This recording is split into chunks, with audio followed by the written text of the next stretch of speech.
नमस्कार, the wire में आपका स्वागत है। मैं हूं आरफा खानम शेरवानी। पिछले 10 सालों में जब से नरेंद्र मोदी सत्ता में आए हैं और 2 बार प्रधानमंत्री बने हैं, देश के दुश्मनों के तौर पर सबसे बड़े दुश्मन के तौर पर तैयार किया जाता है कि भारत के जो मुसलमान हैं वो देश के दुश्मन हैं, हिंदू धर्म के दुश्मन हैं, नरेंद्र मोदी के दुश्मन हैं।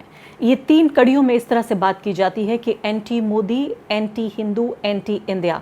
और इसके अलावा ये भी कहा जाता है कि भारत के हर तरह का जो विकास के कार्यक्रम हैं उनमें बाधा पहुंचाते हैं ये लोग, पाकिस्तानी सपोर्टर हैं, आतंकवादियों के समर्थक हैं। लेकिन मुसलमानों के अलावा ईसाइयों के लिए भी दुश्मन बताया जाता है उनको। इस सब के अलावा जो तीसरी महत्वपूर्ण बात है जिस पर आप लोगों की नज़र नहीं गई है वो है किस तरह से देश की जो मुख्य विपक्षी पार्टी है, main opposition party of India, the Congress party, the Indian national Congress, उसको देश के दुश्मन की तरह पेश किया जाता है। और दुश्मनी को स्थापित करने के लिए ये बताया जाता है कि कांग्रेस पार्टी मुसलमानों की दोस्त है।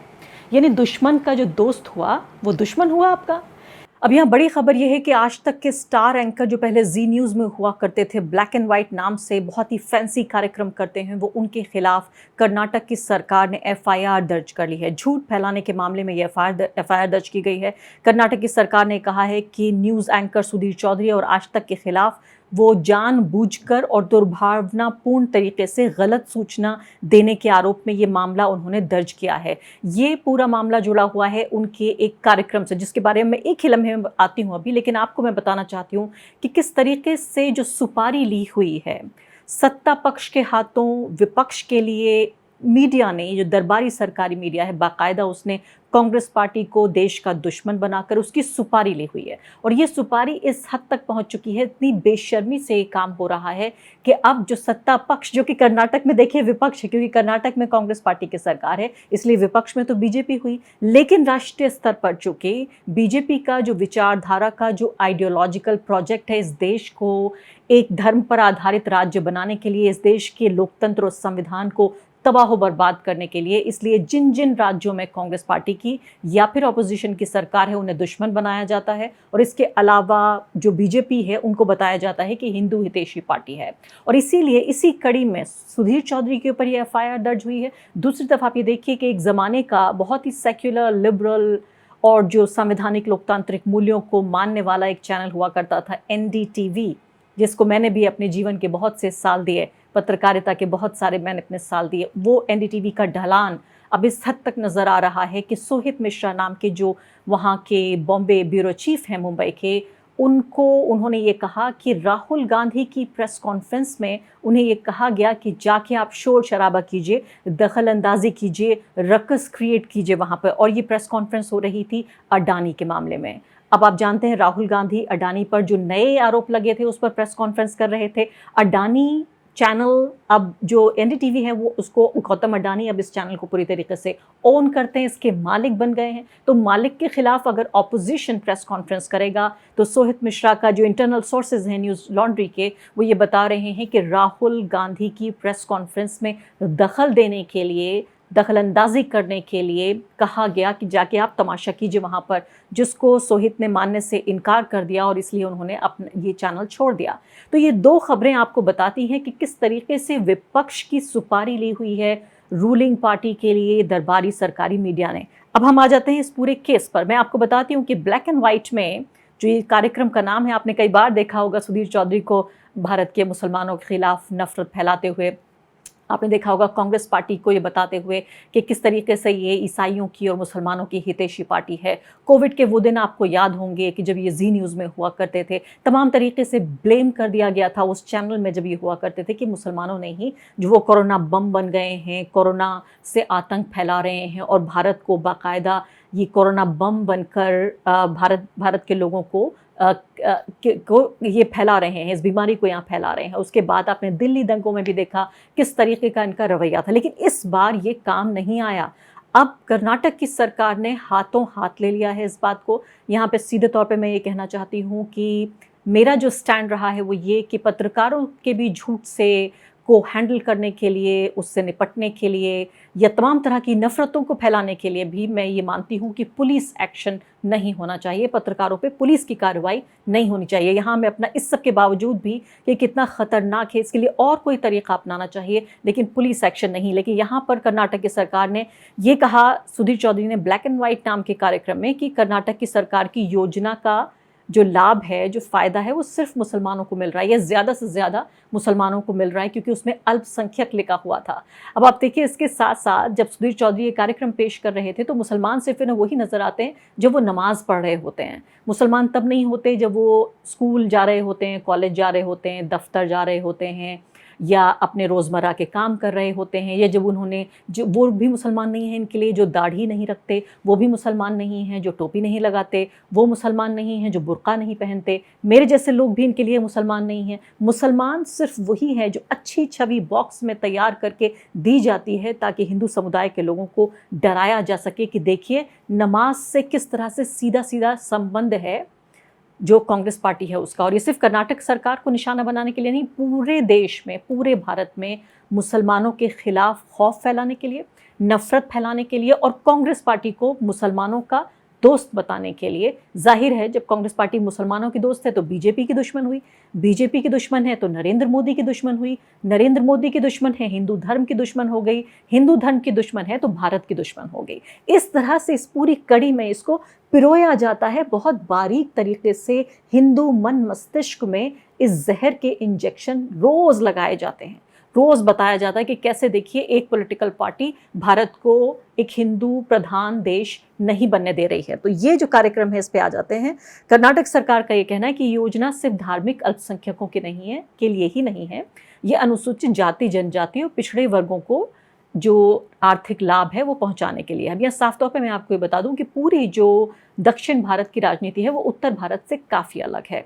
वहाँ पर अलग अलग, खासकर कर्नाटक में अगर हम ये देखें तो अलग अलग समुदाय के लोगों के लिए अलग अलग विभाग बने हुए हैं कि अगर आप सामाजिक रूप से, आर्थिक रूप से अगर आप पिछड़े हैं तो आपके लिए स्कीमें हैं ताकि आप जो विकास का ये पूरा पहिया है ये आपके ऊपर से होके ना गुजरे, बल्कि आपके लिए ये विकास का पहिया चलता रहे।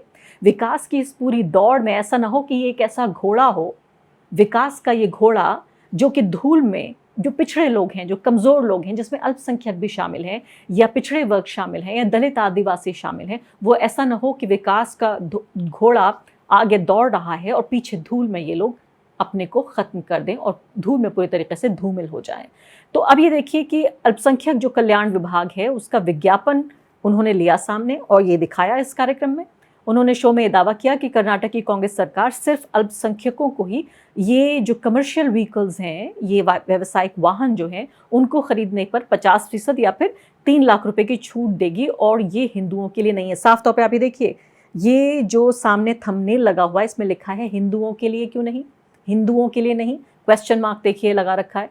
यानी मैं सोचती हूँ किस बेबाकी के साथ और किस बेईमानी के साथ ऐसा साफ झूठ बोला जाता है, वो भी स्क्रीन पर। ऐसा नहीं है कि अपने लिविंग रूम में आप बैठे हुए अपने दोस्त से फ़ोन पे बातचीत कर रहे हैं या बाजार में बैठे हुए हैं, आप बाकायदा नेशनल टेलीविज़न पर इस तरह से झूठ बोलते हैं और आप समझते हैं आपका कुछ नहीं बिगड़ सकता। अब जो कर्नाटक सरकार है, वहाँ अलग अलग जो समुदायों के लोग हैं कर्नाटक में, उनकी समस्याओं के लिए अलग अलग तरह की योजनाएँ लागू हैं, जिसमें अल्पसंख्यकों से संबंधित योजनाओं के लिए माइनॉरिटी डेवलपमेंट कॉरपोरेशन लिमिटेड नाम की ये संस्था है।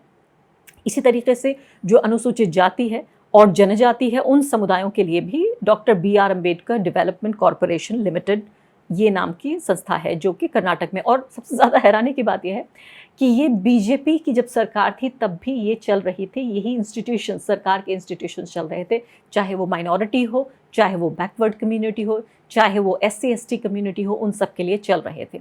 सुधीर चौधरी का ये जो वीडियो है ये तो आप नहीं देख पाएंगे क्योंकि आज तक ने डिलीट कर दिया। सोशल मीडिया में, ट्विटर पर सुधीर चौधरी ने खुद इसको ट्वीट किया, वो भी डिलीट कर दिया गया वहाँ से, तो वीडियो तो आप नहीं देख सकते। लेकिन जो कुछ उन्होंने कहा उसमें, उसका ये टेक्स्ट न्यूज़ लॉन्ड्री पर छप गया है। क्योंकि शायद इस बात का अंदाज़ा नहीं है आज के सरकारी दरबारी लोगों को। टेक्नोलॉजी तो समझते हैं और टेक्नोलॉजी का इस्तेमाल बहुत अच्छे तरीके से नफरत फैलाने में वो करते हैं, उसके बावजूद भी कि कभी भी कोई चीज़ इंटरनेट पे एक बार चढ़ जाए तो वो डिलीट नहीं होती। तो अब ये देखिए यहाँ पर उन्होंने कहा अब हम आपको कर्नाटक की कांग्रेस सरकार की उस योजना के बारे में बताएंगे जिसके तहत गरीब अल्पसंख्यकों को टैक्सी खरीदने में 50% की सब्सिडी मिलेगी, यानी गाड़ी की आधी कीमत सरकार देगी और बाकी कीमत चुकाने के लिए भी सरकार लोन देगी। सुधीर ने कहा कि अभी सोचिए, कर्नाटक में किसी गरीब व्यक्ति ने, अगर वो अल्पसंख्यक नहीं है बल्कि बहुसंख्यक है, अगर उसने उस घर में जन्म ले लिया तो उसका क्या होगा। अब तो आज आपने अपने आप को कितना कोस रहा होगा। सीधे सीधे सुधीर कह रहे हैं इस वीडियो में, कर्नाटक के जो बहुसंख्यक धर्म के लोग हैं वो सोचते होंगे कि काश हम भी अल्पसंख्यक होते। कर्नाटक सरकार का कहना है कि वो अपनी इस योजना के तहत लोगों को आत्मनिर्भर बनाना चाहती है और लोगों के लिए रोजगार के नए मौके पैदा करना चाहती है, लेकिन दूसरी तरफ वो ये भी कहती है कि ये योजना सिर्फ अल्पसंख्यकों के लिए है। अब ये बताइए, आपके जो तमाम SC ST, जो अनुसूचित जाति और अनुसूचित जनजाति से जुड़े हुए लोग हैं, क्या अब भाजपा RSS उन्हें हिंदू नहीं मानती? और अगर हिंदू नहीं मानती तो इसके बहुत, जिसे कहना चाहिए, बहुत लॉन्ग टर्म रिपरकशंस होंगे, उसके ऐसे नतीजे भुगतने पड़ेंगे जिसके बारे में शायद बीजेपी ने सोचा भी नहीं होगा। अगर वो मान लें कि पूरी की पूरी ये आबादी जो है, 1/3 आबादी भारत की, इसमें अब पूरे तरीके से अनुसूचित जाति और जनजाति के लोग अब हिंदू नहीं है, क्योंकि यही कह रहे हैं सुधीर चौधरी यहाँ पर। और सुधीर चौधरी ये क्यों कह रहे हैं, अब आगे सुधीर चौधरी कहते हैं कि इस योजना का लाभ सिर्फ गैर हिंदुओं को मिलेगा, हिंदुओं को नहीं मिलेगा। यानी अगर कोई व्यक्ति हिंदू है, चाहे कितना भी गरीब हो, उसके पास पैसा नहीं है, तो भी सरकार ऑटो और टैक्सी खरीदने पर सब्सिडी नहीं देगी। लेकिन अगर कोई व्यक्ति मुस्लिम समुदाय से है या फिर ईसाई है, जैन है या बौद्ध समुदाय से है, तो इन लोगों को ऑटो या टैक्सी खरीदने पर 50% की सब्सिडी मिलेगी। इसके अलावा अल्पसंख्यक वर्ग में भी कर्नाटक में इस योजना का लाभ सबसे ज़्यादा या तो मुसलमान को मिलेगा या ईसाई धर्म के मानने वाले लोगों को मिलेगा। कर्नाटक में 96 लाख लोग अल्पसंख्यक समुदाय से आते हैं, 79 लाख यानी 82% सिर्फ मुसलमान है। तो तकलीफ इस बात की है कि थोड़ी सी मदद अगर सरकार देती है गरीब मुसलमानों को, मतलब मैं ही कह रही हूँ थोड़ी देर के लिए आप हटा लीजिए, चलिए SC ST को मिलता ही है, लेकिन मान लेते हैं कि ये स्कीम माइनॉरिटी के लिए है और सबसे ज़्यादा फ़ायदा इसमें मिल रहा है मुसलमानों को, क्योंकि उनकी आबादी ज़्यादा है। इतनी तकलीफ़ की बात है, ये हास्यास्पद नहीं है, ये बहुत ही तकलीफ़ देह बात है कि ये व्यक्ति खुद एक भारतीय है और ये कह रहा है कि गरीब मुसलमान, अगर कर्नाटक की सरकार उन लोगों को थोड़ी मदद देकर अगर उनकी ज़िंदगी बेहतर बना देती है, अगर वो ख़रीद लेते हैं गाड़ी, कमर्शियल व्हीकल्स ख़रीद लेते हैं, कारोबार कर लेते हैं, तो अपने बच्चों को खाना खिला पाएंगे, वो पढ़ा पाएंगे, कुछ जो नौजवान हैं वो अपने पैरों पर खड़े हो पाएंगे। इससे किसको तकलीफ़ हो सकती है? एक बार ज़रा दिल पे हाथ रख के सोचिए कि मान लेते हैं अगर एक दफ़ा को ये स्कीम सिर्फ मुसलमानों के लिए होती, तो इससे तकलीफ़ किस बात को होगी? क्या ये मुमकिन है कि देश की 14% आबादी को आप 18वीं 19वीं सदी में रखकर आप 21वीं सदी में निकल जाएं? क्या ये मुमकिन है? अगर देश के पूरे 20 करोड़ मुसलमान अगर गरीब रहें, अगर वो इसी तरीके से अपाहिज रहें, हम ये देखेंगे पैसे के तौर पर, माली हालात के तौर पर, तो क्या कभी देश तरक्की कर सकता है? अगर आपके शरीर का एक हिस्सा काम ना कर रहा हो, एक हाथ या एक पैर या एक नाक, एक आंख, क्या उस पूरे शरीर को स्वस्थ कहा जा सकता है? तो इस व्यक्ति के पूरे झूठ को भी अगर देख लिया जाए, तब भी ये समझिए कि इसको तकलीफ है कि क्यों लोन दे रही है सरकार, ये रियायत क्यों दे रही है सरकार।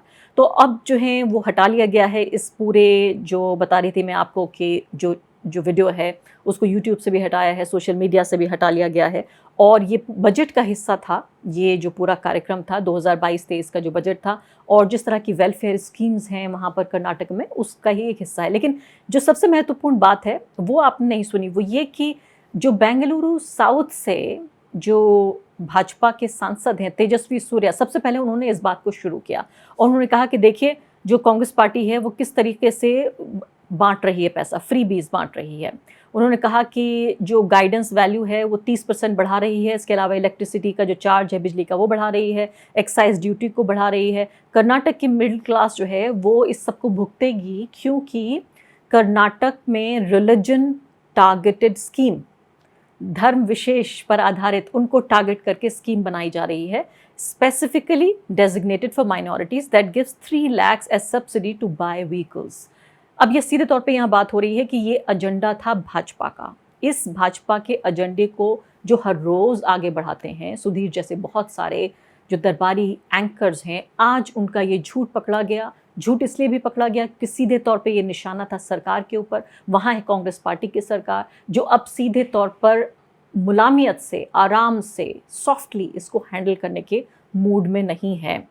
अब यहाँ सवाल पैदा हो रहा है, सुधीर चौधरी अब देखिए विक्टिम कार्ड। हमेशा मैं जब भी कोई बात कहती हूँ कि देखिए मुसलमानों के साथ ज़्यादती हो रही है, ईसाइयों के साथ ज़्यादती हो रही है, सबसे पहले मेरे ट्वीट के नीचे एक एक मीम ले आते हैं, वो कहते हैं कि विक्टिम कार्ड खेल रही हैं आप। ये विक्टिम कार्ड आज सुधीर चौधरी खेल रहे हैं।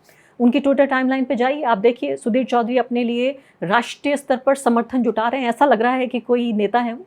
ऐसा लगता है कि राहुल गांधी के खिलाफ अब नरेंद्र मोदी नहीं, अब राहुल गांधी के खिलाफ सुधीर चौधरी चुनाव लड़ने जा रहे हैं। देखिए आप किस तरह के प्ले कार्ड जिन्होंने बना रखे हैं, जो दूसरे लोगों ने बनाए हैं, वो अपने उनकी टाइमलाइन पर दिख रहे हैं। सुधीर चौधरी कह रहे हैं कि मैं इस तरह से देख लूँगा अपने को, मैं कुर्बान हो जाऊंगा, इस तरह की लैंग्वेज का इस्तेमाल कर रहे हैं कि सवाल का जवाब एफआईआर, वो भी गैर जमानती धाराओं के साथ, यानी गिरफ्तारी की पूरी तैयारी। मेरा सवाल ये था कि स्वावलंबी सारथी योजना में हिंदू समुदाय शामिल क्यों नहीं है? इस लड़ाई के लिए मैं अब भी तैयार हूँ और अब अदालत में मिलेंगे। सुशांत सिन्हा एक और जो उनके दोस्त एंकर हैं, उन्होंने कुछ कहा इस मामले में, उनका साथ देने की कोशिश की। तो सुधीर कह रहे हैं, प्रिय सुशांत, साथ देने के लिए धन्यवाद। मीडिया की आज़ादी खतरे में है, हम सबको मिलकर इस नए आपातकाल का मुकाबला करना होगा।